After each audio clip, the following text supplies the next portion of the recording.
Olá pessoal, tudo bem? Aqui é Pedro Pimenta e bem-vindo de volta ao nosso canal da Da Vinci Clinic, onde a gente traz boas informações para você que é amputado ou profissional da área. O vídeo de hoje é sobre uma pergunta que eu recebo frequentemente, que é qual o futuro das próteses ou o quanto que as próteses avançaram desde que eu fui amputado ali em 2009. Então fique aí para assistir o vídeo de hoje, mas antes de mais nada eu peço o suporte de vocês, dá um like aqui no vídeo, coloque seu comentário, ativa o sininho e se inscreva no canal. Isso ajuda bastante a gente a chegar a mais pessoas com essas informações nos nossos vídeos.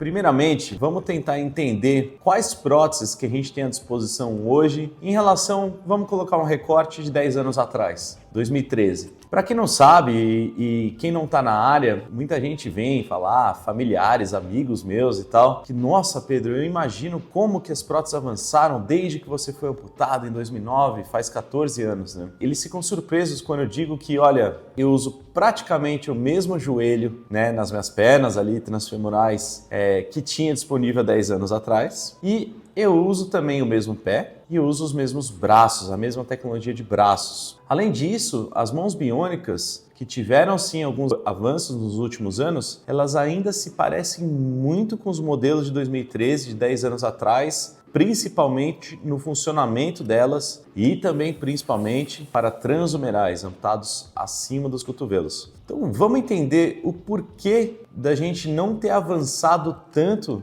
em próteses, quanto, por exemplo, a Apple ou a Samsung avançaram em celulares, Quando a gente pensa nos modelos aí de iPhone e de Galaxy, só para pegar aqui um exemplo, mas tem tantas outras coisas de 10 anos atrás, e a gente vê os de hoje, são coisas completamente diferentes, com processadores muito mais sofisticados e capacidades muito maiores do que aqueles que a gente tinha 10 anos atrás. E por que isso não aconteceu no nosso ramo de próteses? Então, vou colocar aqui 3 pontos para vocês entenderem bem. Ponto número 1, bateria, energia. A gente teve aí o avanço em relação às baterias com o advento da bateria de lítio, onde a gente teve uma densidade maior de energia, mantendo ali o peso e volume da bateria, e com isso a gente teve um avanço sim em relação a outros tipos de bateria disponíveis há mais de 10 anos atrás, só que desde a introdução da bateria lítio, a gente não teve grandes ganhos significativos nessa densidade de energia. E por que eu digo densidade de energia? Porque aí entra o ponto número 2, que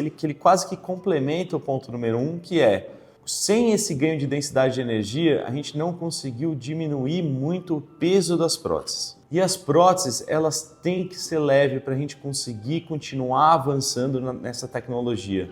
Próteses pesadas, elas são difíceis de controlar, elas exigem ali do paciente uma musculatura, uma construção muscular muito mais forte, para a gente poder usá-las até durante o dia inteiro, que é o que a gente quer fazer. Então, o ponto número 2, ela tem relação a peso. Esse peso vem só da bateria? Não, vem também dos motores, das engrenagens, da carenagem, A prótese tem que ser resistente, principalmente de membros inferiores, porque ali coloca um estresse muito grande nela. Então, a gente não conseguiu sair, vou pegar um exemplo aqui, joelhos.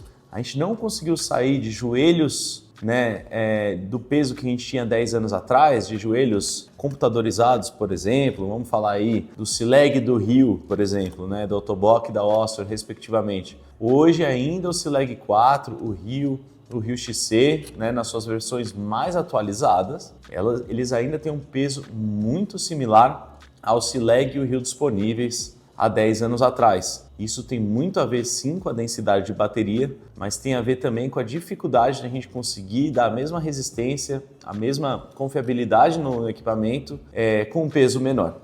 E aí nós vamos para o desafio número 3 desse avanço das próteses, que é a integração, obviamente, do homem-máquina, A gente conseguiu avançar em alguns pontos, então, por exemplo, as mãos biônicas são muito parecidas ainda com as que a gente tinha 10 anos atrás. O que avançou foi, por exemplo, a tecnologia de reconhecimento de padrão, onde em vez de a gente usar só 2 eletrodos, como input para, por exemplo, abrir e fechar a mão, ou trocar de empunhaduras e etc., hoje a gente tem a tecnologia para transradiais, colocam até 8 eletrodos e consegue fazer movimentos quase que simultâneos com muita agilidade, e isso avançou, mas a mão em si é praticamente a mesma. E aí a gente bate de novo no ponto 1 e 2, né? Nos pontos 1 e 2, que tem relação a você ter que colocar uma bateria em algum lugar nesse braço, né? E também ao peso que ela tem ali distal e de todos os componentes eletrônicos que vão ali geralmente no encaixe, no antebraço, que adicionam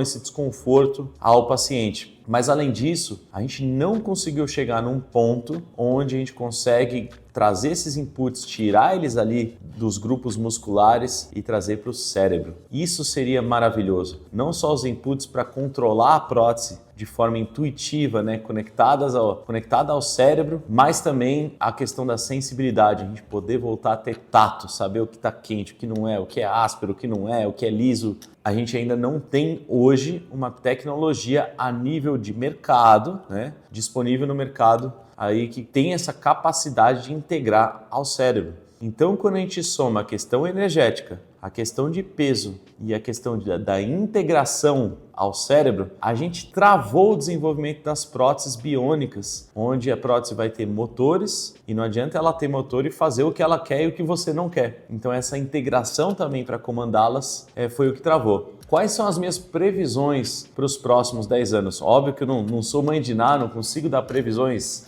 100% assertivas, mas eu acho que o caminho é esse, as próteses ficarem mais leves, com baterias capazes aí de passar por mais de um dia, né? E inclusive elas alimentarem motores potentes, né? Principalmente membros inferiores, para a gente conseguir, por exemplo, ascender escadas sem usar tanto esforço, né? E, obviamente, com essa questão intuitiva do controle dela e do feedback sensorial. Se a gente conseguir equacionar esses 3 pontos nos próximos 10 anos, a gente vai finalmente ter um salto que a gente teve em outros momentos na década de 70, 80, 90, 2000, e a partir dali a gente deu uma estacionada com o advento das próteses com o microprocessador e das próteses de membro superior, que a gente chama hoje de biônicas. Então, equacionando esses 3 itens, e eu vou estar obviamente na torcida aqui para a gente conseguir isso, aí a gente vai ter um grande avanço no nosso setor, que continua avançando, mas poderia avançar a passos mais largos.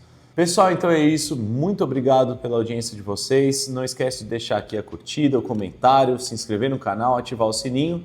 E claro, dá uma olhada lá no nosso Instagram da Da-Vinci Clinic, que é onde você vai ter aí um acompanhamento, estudo de caso, tudo que a gente está fazendo aqui em prol das pessoas com computação, na reabilitação delas e das suas famílias também, tá bom? Então Instagram /Da-Vinci Próteses é o Instagram da clínica, o meu é Pedro Pimenta Life e nos vemos no próximo vídeo.